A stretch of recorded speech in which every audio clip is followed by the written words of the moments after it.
और प्रधानमंत्री नरेंद्र मोदी को लेकर एक और सूचना। सीएम धामी से फोन पर उन्होंने बातचीत की है। बात की है उत्तरकाशी टनल रेस्क्यू को लेकर। ये ऑपरेशन लगातार चल रहा है और इसी के चलते आज 8वां या 9वां दिन इस रेस्क्यू ऑपरेशन का, और इसी के चलते लगातार परेशानियां भी बढ़ती जा रही हैं। पीएम ने फंसे श्रमिकों को सुरक्षित निकालने के लिए कहा है और राहत बचाव कार्य के बारे में जानकारी भी उनकी तरफ से ली गई। और ये भी उन्होंने कहा है कि अगर केंद्र सरकार की तरफ से कोई भी मदद चाहिए, कोई भी आवश्यकता हो, तो सीधे सीएम उनसे बात कर सकते हैं। जितने भी संसाधन चाहिए, जितने भी उपकरण चाहिए, वो सब उपलब्ध करवाएंगे, लेकिन श्रमिकों को जल्द से जल्द बाहर निकालें। पीएम ने केंद्र और राज्य की एजेंसियों के आपसी तालमेल से श्रमिक को सुरक्षित बाहर निकालने का भी निर्देश दिया। उत्तरकाशी टनल रेस्क्यू ऑपरेशन जो कि लगातार चलता जा रहा है, कई दिन बीत चुके हैं। 41 श्रमिक इसमें फंसे हुए हैं और उन्हें निकालने के लिए ये कवायद जो लगातार चलती जा रही है। प्रधानमंत्री ने भी फोन पर बातचीत की पुष्कर सिंह धामी से और वहां के मुख्यमंत्री को बताया है कि अगर किसी प्रकार की भी जरूरत होती है तो वो सीधे केंद्र सरकार को बता सकते हैं। जानकारी भी ली है कि रेस्क्यू ऑपरेशन आखिर कहां तक पहुंचा है, कितना समय लग सकता है। इन तमाम विषयों को लेकर गहन चर्चा दोनों ही बड़े नेताओं के बीच हुई है। तो ये तस्वीरें आपको उत्तरकाशी की दिखा रहे हैं। यही वो टनल जिसके अंदर 41 मजदूर फंसे हुए हैं।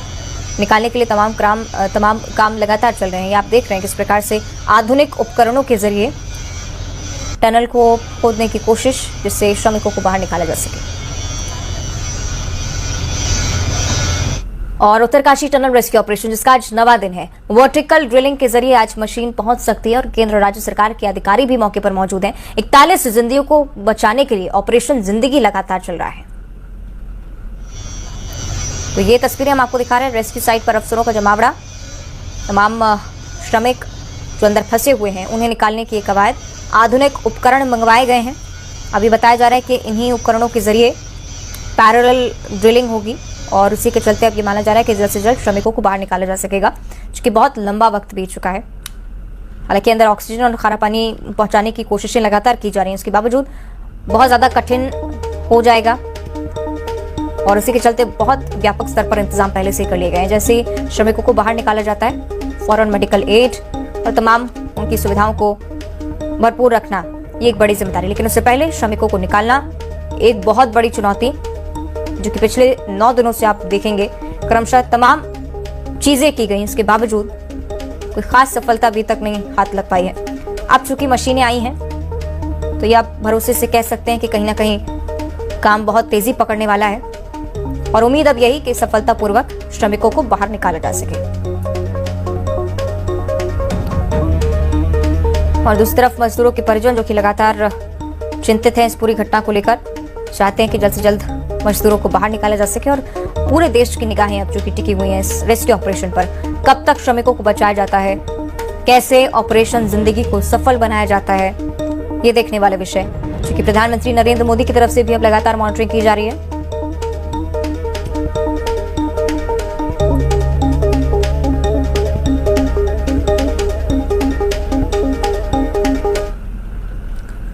और अगली खबर जशपुर से है, जहां जगन्नाथ मंदिर में चोरी हुई है। दानपेटी से हजारों रुपयों की चोरी हुई। 50,000 से ज्यादा रुपयों की चोरी को लेकर ये जानकारी। मंदिर का ताला तोड़कर दानपेटी उठा ले गए चोर। सामुदायिक केंद्र और पंचायत भवन में भी चोरी का प्रयास किया है।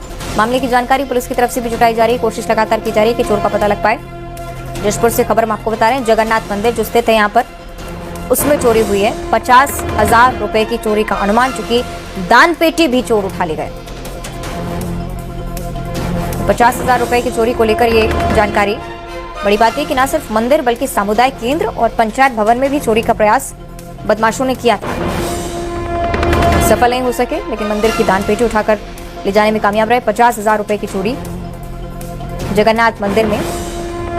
सीसीटीवी फुटेज खंगालने की कोशिश पुलिस की तरफ से, जिससे चोरों का कोई सुराग लग सके।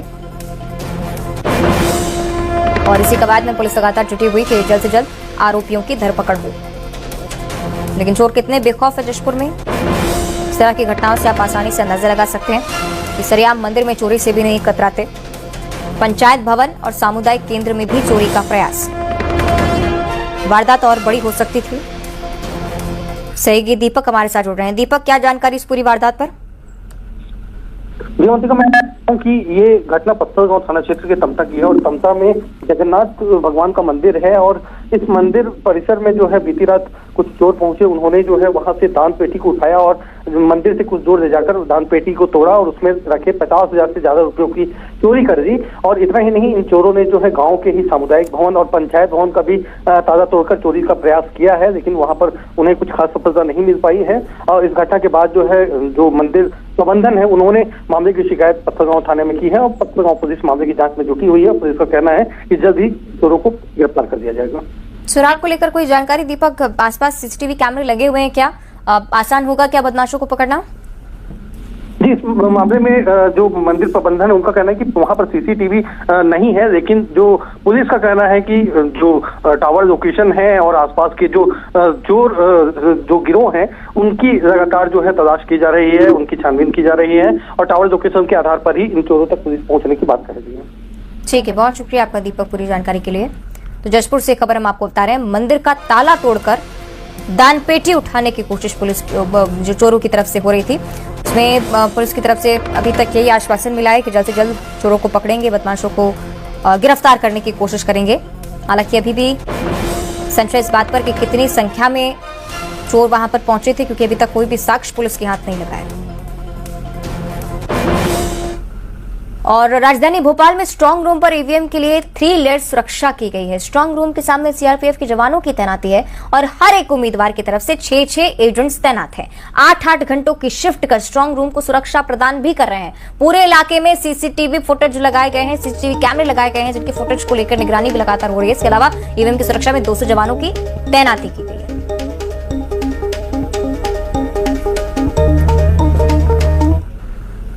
और मध्य प्रदेश में वोटिंग प्रतिशत का एक नया ट्रेंड निकलकर सामने आ रहा है। वोटिंग परसेंटेज जरूर बढ़ा है, लेकिन 50 ऐसी सीटें हैं जहां पर वोटिंग घटी है। सरकार के 9 मंत्रियों की सीट पर वोटिंग कम हुई है। मंत्री प्रेम सिंह पटेल, भूपेंद्र सिंह की सीट पर वोटिंग घटी है।